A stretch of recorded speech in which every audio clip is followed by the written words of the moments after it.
बहुत साल पहले की बात है।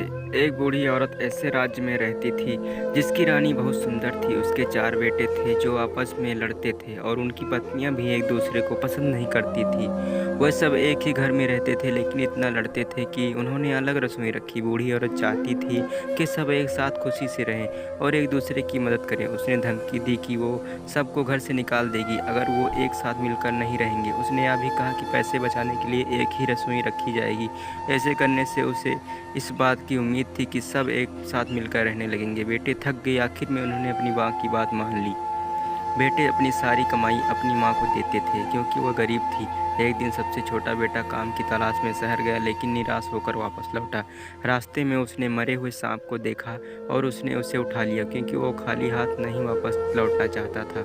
जब उसकी माँ ने उससे उसकी कमाई मांगी तो उसने उसको सांप दे दी। माँ ने उसे दिलासा दिया कि वो फिर से कोशिश करे। वो सांप किसी काम का नहीं था इसलिए उसने छज्जे पर फेंक दिया।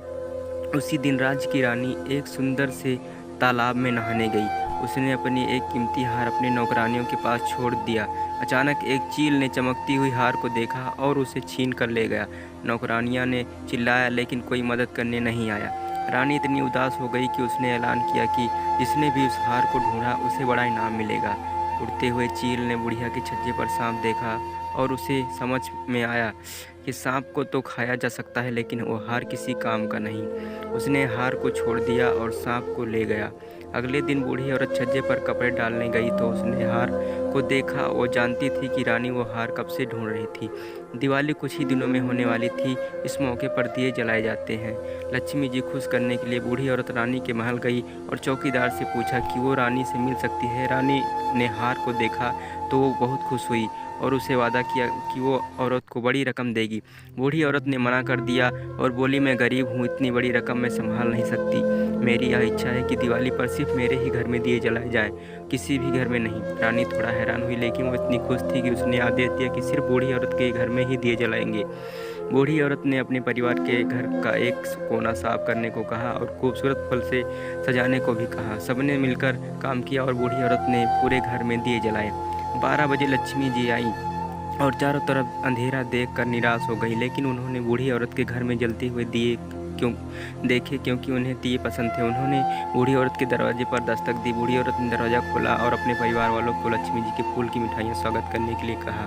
लक्ष्मी जी खुश हो गई और पूरे परिवार से कुछ बदले में मांगने के लिए कहा क्योंकि वो नहीं उनके भक्ति से प्रसन्न थी। बूढ़ी औरत ने कहा, हम चाहते हैं कि आप हमारे घर में हमेशा के लिए रहें ताकि हम सदा खुश रह सकें।